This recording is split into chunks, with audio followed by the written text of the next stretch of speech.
Oh, ayan. Good morning. May pa-vlog na naman ako. But before we go to our next trip, may pa-devotion muna.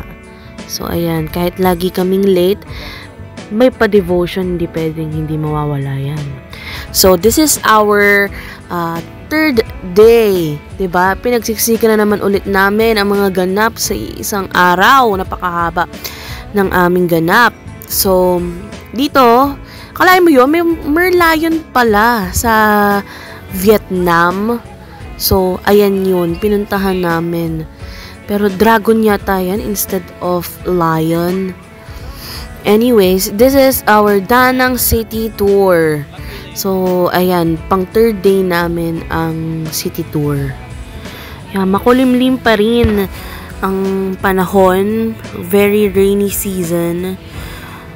So, siguro mas maganda nga yan, kapag mas maaraw. Bibisitahin mo ng, sunrise, tapos without gray sky. Kasi yun talaga yung aesthetic niya eh. According to, Sunny, ito daw ang Lover's Bridge. Tapos naglalagay daw sila ng love locks dyan, parang sa Paris. Pero, syempre, hindi na namin ginawa yun kasi sigurado ka bang hindi kayo maghihiwalay kung maglalagay ka ng padlock dyan? Joke lang. Pero, ayan. Ito yung pinaka-the best view daw ng Dragon Bridge kasi kitang-kita yung buong Dragon Bridge. Think ko kung magdi-DIY ka, maganda rin yung, yung place na yan, at night. So, mag-walking stroll lang kayo, mag-stroll around lang kayo, ganyan. At night, para kitang-kita yung glowing metropolis. Imagine those buildings, that ship, and the establishments nearby with their gorgeous lights. So, medyo nagpapakita naman na yung araw, pero pumasok kami sa loob. Dito, sa silk shop na to, pinakita sa amin kung paano ginagawa yung silk clothes. Galing daw siya dun sa saliva ng worm. Kaya daw dapat hindi binibleach kasi daw ang silk daw pag binibleach natutunaw.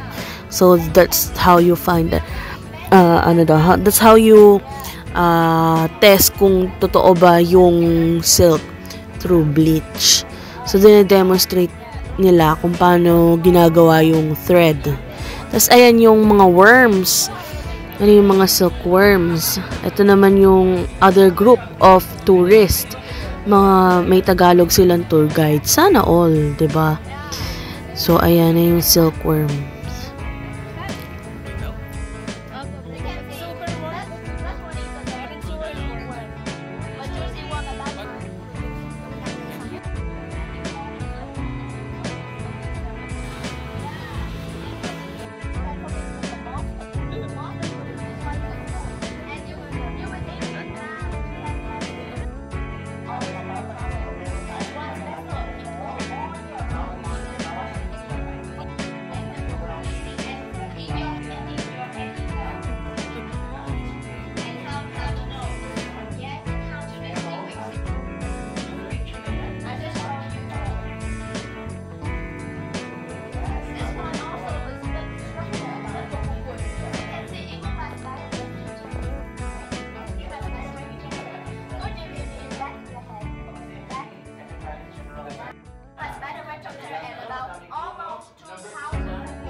So, diba, ay na naman uli sila sa pa-demo para bumili ka ng silk. Kung papatusin pa ba namin to? Of course. Sila daw ang manufacturer ng mga biggest brands ng mga silk. So, ayan, pinapa-demo sa amin yung mga glossy silk, yung mga heavy mabigat na silk, magaan na silk. Basta iba't ibang silk, di ko nga magets kasi inaantok ako ng time na yan. So, ayan, pinapabuhat sa kanila kung magaan daw or mabigat. Tapos, pinapahulaan kung ano yung weight. So, tama si Julie, 0.8 kilograms daw. Tsaka si brother, 0.8 kilograms. And because they've won, edi meron silang prize. Bibigyan daw sila ng scarf na silk for free. So, that's the price. At ayun, tinuloy na nila yung pagde-demo para mabudol ka. Bibili ka dyan talaga dyan. Hindi pwedeng hindi ka bibili dyan. So, nakikita nyo naman ang mga mudras, diba? Ayan, oh. Yes, tangunan-tango. Kasi, nabubudol na. Although, alam naman namin na budol area talaga to. Siyempre, papabudol kami. Palakpakan. Ang galing! Ayun, edi-tines na nga nila, di ba? Oh, tingnan mo nga naman, hypnotize ang mga nanay. Ayun, yes! Mukha lang nabubudol. Ayan, oh, mukha lang, na-mesmerize, na-hypnotize. Tingnan mo, oh. Ayan, oh. Bibili kaya siya o hindi? Ano pinag-iisipan niya kung bibili siya? O, bibili ba o hindi? Parang ayaw parang ayaw. Pero bibili kaya yan? Hindi natin alam. O, may mga doubt pa sa isip niya. Pero, bibili kaya siya? Hindi natin sure. Malalaman nyo yan sa bandang dulo ng ating vlog. So, ayan, tinetest nila ulit. Kinukusot nila ng kinukusot at inaamoy ang silk. Kasi doon daw malalaman kung tunay ba o hindi. Kapag daw kinusot ang silk, nagkakaroon daw ng mabangong amoy. Amoy downy, diba? Kaya palakpakan, diba? Ang mga mothers natin. Kasi nakakita ng magandang kumot or sapin sa kama. O, diba? Go lang ate, kaya mo yan. O, diba? Di naglabasan sila ng mga produkto. At may discount pa daw yan. Siyempre. Kaya, sige na, bili na. At ayun na nga. Nakabili ba? Nakabili na. Ayan na po yung pinamili. Tapos yan, kumain kami. Mga Vietnamese food. And then, we went to a gorgeous temple. It's temple visit time in Da Nang, Vietnam.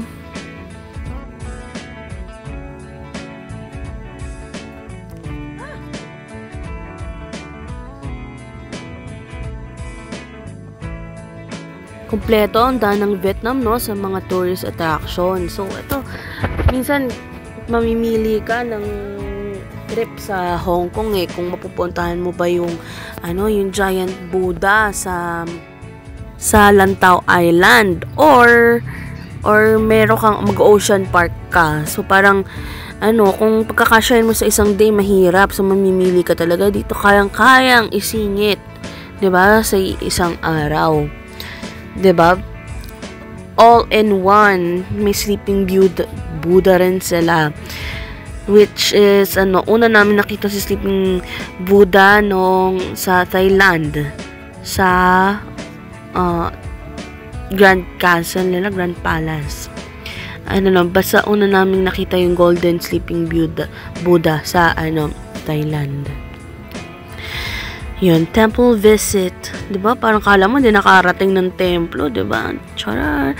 Pero ito kasi kakaiba yung temple nila. Talagang nasa top siya ng mountain. Kaya yung dagat sa Da Nang, kitang-kita. Look at the pets. Oh, nakakainggit, diba? Sa next life mo sana, maging aso sa templo. Sarap ng mga buhay ng mga to. Diba? Sana all. Siguro mga mababait yan dati, diba? Tapos, pinanganak ulit sila. Tapos, nag-joke. Hindi tayo naniniwala sa reincarnation. Diba? Maging unggoy sa templo. What a life! Kainggit. Kainggit naman ng mga life ng mga to. Nakakainggit naman itong mga hayop na to.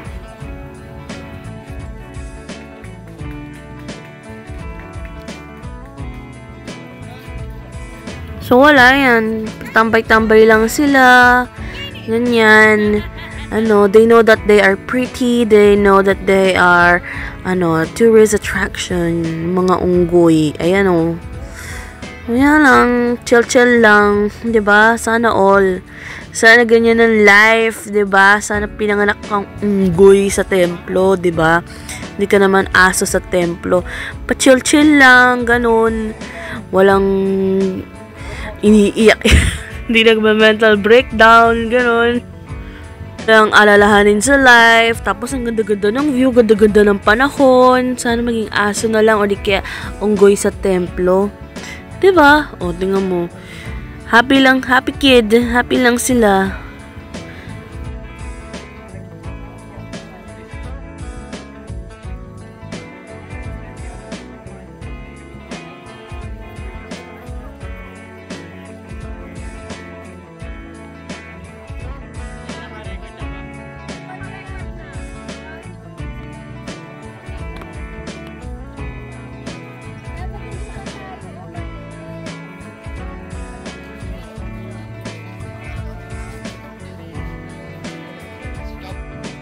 Anong ganda talaga ng view.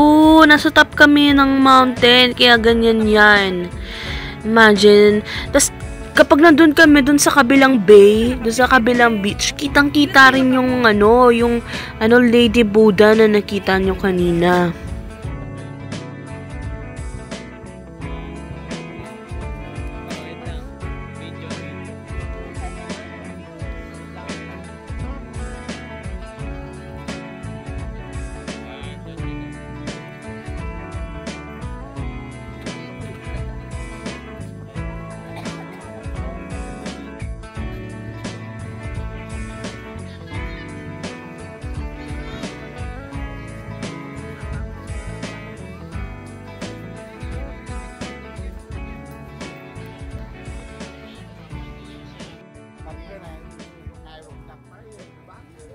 Sleeping area na pala ito eh.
Ayan, so after naman ng temple, dyan kami dinala ni Sunny sa area na yan. Actually, parang, ano lang yan, parang road sa gilid, ganun. Hindi ko nga alam kung talagang part yan ng mismong tour or inad lang talaga ni Sunny eh. Kasi ang ganda nung place, ang ganda nung view sa dagat. And also, nandyan din yung mas maraming, monkey. Diba? May mga monkey dyan later. Ayan yung mga monkey. Charot!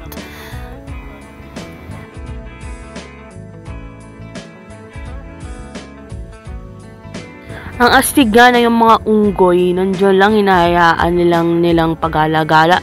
Hindi sila parang nakakulong or nakakage, so malaya lang silang patambay-tambay dyan. So, sanay na rin sila sa mga tao. Basta, wag lang kayo maglalabas ng pagkain kasi hahabulin talaga nila kayo. Ayan o. Ayun, chill lang sila. Lakad-lakad lang. Diba? Hindi naman sila nang gugulo. Pero minsan may mga sigaw sila na parang magpapanik ka. Kaya, siguro para hindi ka lang nilalapitan, make sure mo na lang that you don't have, food. Kasi kami, may dala kaming food, mga siopaw, ganun. So, parang nilalapitan kami. Tapos, meron ding isang turista na parang, ninakawan ng unggoy, ng food. Pero food lang naman ang ninanakaw nila, hindi naman sila nananakaw lang pera. Yun yung maganda dito sa mga unggoy na to. So, parang, yung mga movies na na nagpo-portray sa mga monkeys na iyan na nanakaw ng mga ng mga wallet, ganyan. Pero ito hindi. Food talaga. Kasi ano naman gagawin nila sa wallet, 'di ba? Unless may food doon. So food talaga yung nila, tina-target nila. Wag mo lang talaga ilalapit ang fingers mo kasi mamaya mga gat sila. Parang may kamukha sila talagang artista. Hindi ko ma-pinpoint kung sino. Wala! Medyo scary kapag sumisigaw sila. Pero, it's just to call attention. Or, para aware sila na, para lang masabi na hindi sila malagay sa danger. Pero, don't be, scared. Bababait sila. So, yun, ang ganda, no? That's the view from the temple, from the top of the mountain. Tapos, parang park din siya, kasi parang may mga tao na nagpipiknik dun sa taas. Tapos, imaginein mo, no, yung dagat na yan, tapos nighttime. Ganda siguro ng view. So, yun, nagpipiknik lang. Sana may ganyan din sa Pilipinas, yung parang pwede mong pagtambayan. Na park na hindi mabaho, hindi makalat, ganun. Pero I think sa Tanay, may mga ganyan sa Tanay, pero kailangan mo na yata magbayad kasi meron ng private owners yung place. Ito naman yung next stop namin. Hindi ko alam kung kasama talaga to sa mismong tour or si Sunny lang din ang nag-add kasi parang hindi ko naman to nakita sa itinerary namin. So this is Sontra Marina, or parang yung para siyang Greece, Santorini ang theme. Although may ganito naman tayo sa Pilipinas, maganda rin na dinala rin tayo dito ni Sunny. Ang daming turista. Tingin ko pa mga nagdi-DIY dito pinupuntahan tong place na to. Pero wala masyadong parang package tourist. So, siguro, inad lang talaga ni Sunny ito sa itinerary namin. Bago kami mag-cruise. Kasi gusto niya, bago kami mag-dinner, kailangan talaga madilim na para nakabukas na yung ilaw ng mga, ng mga boat dun sa river cruise. So, dito kami nagpahapon. So, nung tinanggal na nila yung mga umbrella, pinuksan na nila yung mga lanterns and lights, and it's so gorgeous. Para ka talagang nasa Santorini. Pero maliit lang yung place. Para lang actually siyang coffee shop na merong outdoor area. So, imaginein mo, Manila Bay, tapos may ganyan. Pwede rin naman. Very achievable. Kayang-kaya yan, Pilipinas. Siguro mga private establishments na yung gagawa niyan, hindi na talaga unasahan ng gobyerno sa ganyan. Pero yun nga, private owners, private resorts sa Pilipinas, very achievable. Diba? Ayan yung loob nung cafe. Ito yung gilid nung cafe, ang ganda. Actually, ang cute nga kasi kapag nasa picture, parang akala mo napakalaki nung area, pero maliit lang talaga siya. Isang malaking, parang coffee shop lang talaga na maraming kainan. Tapos parang yung kung akit ka sa taas, na lang siya, view na lang, wala na mga tables. Yung mga tables talaga nasa baba. Yung coffee, okay naman, hindi naman ganun ka, mayroong coffee shop pa rin sa Hoi An na mas masarap. Siguro yung dito, yung binibili mo lang talaga dito is yung place, yung vibe. Kasi ang liit ng cup nila, parang naliliitan ako. Pero kumain kami dyan ng banh mi. It's so delicious. Or kahit naman banh mi, for me masarap Parang wala ka naman talo talaga sa banh mi. Anyways, di na namin nakiyan dahil masakit at tuhod ni Mami. Pero, ayan yung view, di ba? Parang nandyan lang talaga kami for cult chasing. Ito ba ang cool? May naabutan kaming jet on top. Ayan. Papaganda rin ng view or ng vlog. And ang picture, of course. So, ayan. I'm saying hi to the vlog. So, ayan, kinakamusta nila si Maya. Sabi nila, Maya, Maya, Maya, Maya, Maya. Oh, diba yun. Kasi may CCTV sa bahay. And then, ayan na, dahil pa sunset na, papunta na kami sa best dining experience namin. Kasi unlimited talaba. Soho, ang pangalan ng restaurant. Grabe, wala talaga kaming ginawa dyan kundi talaga kumuha ng talaba, sashimi. The sashimi is so awesome! And the talaba, yan, cheesy, grilled oysters. Plus, may lobster pa. Grabe naman yan, So, parang sulit talaga yung optional trip. Kasi, ayan, optional daw yan. Hindi talaga yung part sa original itinerary namin. Dahil since inad namin siya, ayun, nakakain kami ng lobster. Ang sarap! Parang, ko yung restaurant na yun. Very, kapag DIY kami, pupuntahan talaga namin.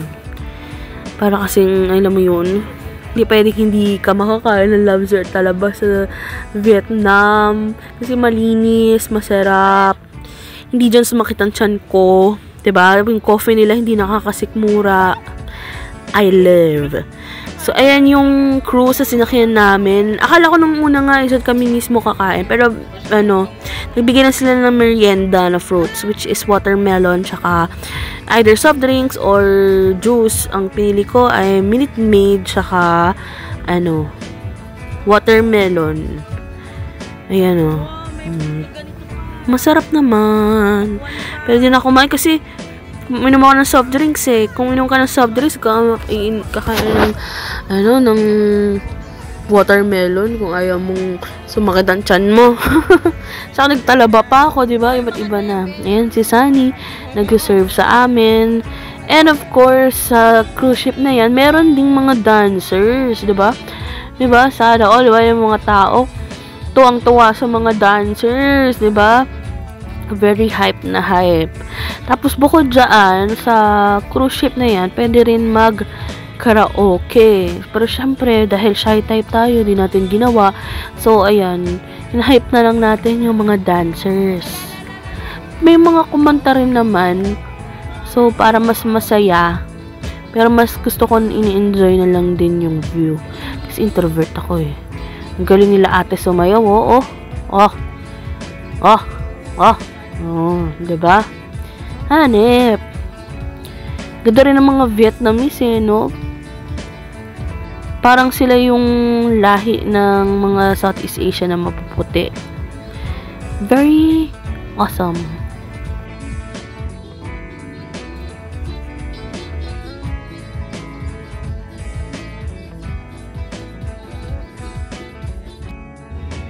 Sobrang gaganda ng mga bangka. Alam mo, may ganyan din sa Hong Kong eh. Siguro pang package tour din yun. Pero ito mas sila, maliwanag, mas maraming lights. Yun lang ang pansin ko sa Danang Vietnam. Marami talagang ilaw. Mahilig sila sa neon lights. Kahit yung mga establishments. Mas gusto nila ng neon signage. Kasi dun sa mismong parang LED lights na na signage. Mas gusto nila yung neon signage. Siguro policy or talaga yun yung aesthetic nila. So, ayan si ate. Siya naman sumunod na kumanta for karaoke. So, while we are enjoying this gorgeous view, kumakanta sila.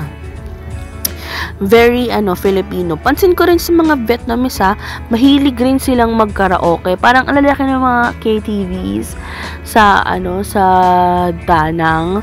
Siguro libangan din nila yon after work. Yun siguro yung something na very similar sa atin sa mga Vietnamese karaoke. At sila talaga parang, talagang nagwawala talaga pag nagkakaraoke. At ang tour guide namin si Sunny, hindi ko in-expect na magaling rin pala na singer.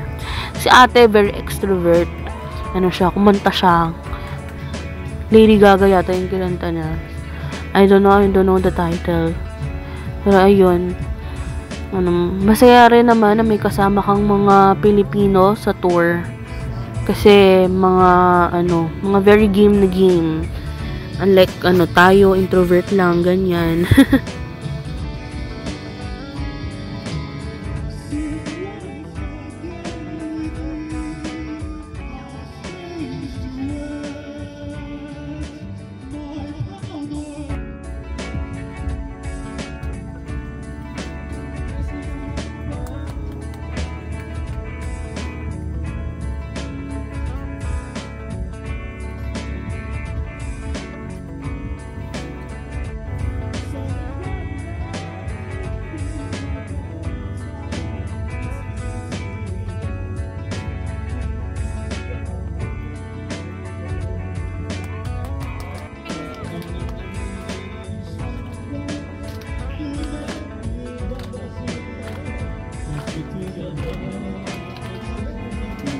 Ayan na, kumakanta na yung tour guide namin, 'di ba?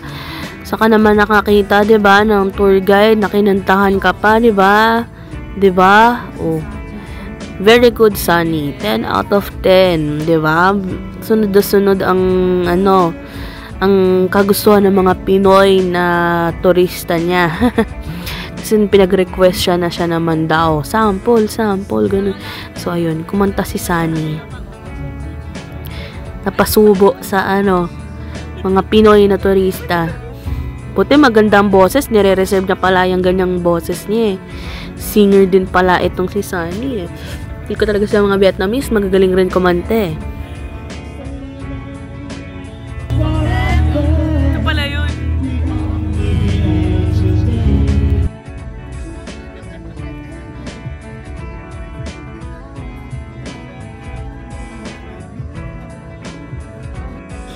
So, ayun, na-discover namin na pwede naman palang tumayo. Hindi naman sila ganun pala kahigpit. Kaya, ayun, hello, Captain! This is our Captain! And, ayan, turo mo pa, parang hindi mo na nakapakita kanina, di ba? So, ayan yung view, picture, di ba? Para kang, kala mo nasa yate. Pero nasa package store lang naman. Ay! Gorgeous! Inaabangan namin yung apoy from that. Kasi, mayroon daw show every weekend. So, inaantay namin na bumuga ng apoy. Pero parang ang layo pa namin dyan. So, nilapit pa namin.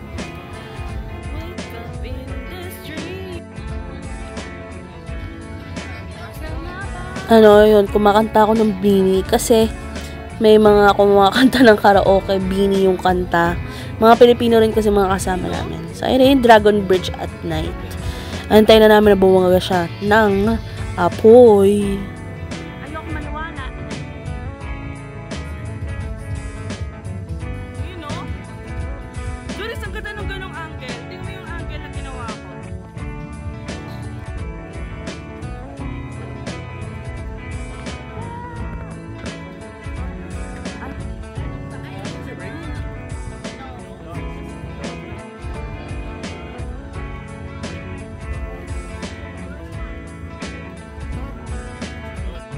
At ayun na nga sa wakas. Pakita nyo, bumubuga na. Ayun na ang pagbuga na apoy ng Golden Dragon. Diba? Yan na yung inabangan namin. Siguro, in the future, magkakaroon na rin dito ng mga fireworks display. For the tourists, or New Year, or Lunar New Year, ganon. So, yun na yun. Yeah. That's it. Yan yung inabangan namin. Yung pagbuga ng apoy ng dragon. Sobrang saya. Yehey! Ewan ko, nagkaroon natin ng technical difficulties, diba, sa show. Pero at least nakita natin bumaga yung dragon. Ayan, bumaga ulit siya. Bumaga pa nga. Brar! Ayan. Bumuga na ulit siya. Meron pa yan meron pa yan. Bubuga pa ulit siya. Pero dapat tuloy-tuloy. Like, brar! Tuloy-tuloy. Kaso hindi pero ayan, tuloy-tuloy na. Tuloy-tuloy na ba? Ayan, naging gold na siya. So, siguro stop na raw siya bumuga. Pero, thank you daw dahil inabangan namin ang kanyang pagbuga ng apoy. Ayun, nagtatry sila bumuga ulit pero parang tama na raw. Pagod na siya. So, that's it. Back to taking pictures. And we went up. Ayan, packet kami. Kasi yung view sa baba, walang tao. Dito kasi nagsisiksikan yung mga tao sa taas. Bumaba kami para solo namin yung view. Which is solo naman talaga namin. Pero ang tagal bumuga ng dragon, ng apoy during that time. Siguro dapat talaga tuloy-tuloy siya. Not sure. Basta at least na-experience namin yung makitang bumuga siya ng apoy. Tapos yun, stop na. And then we're going to go back to the pier. Ito na yung last part ng trip namin for this day. So, recap, nag-silk siya, danang city tour kanina, danang city tour, and then silk shop, and then temple visit, and then nagtalaba kami, and then the river cruise. Goodbye, and thank you very much for watching this vlog. And tomorrow naman is pasalubong day.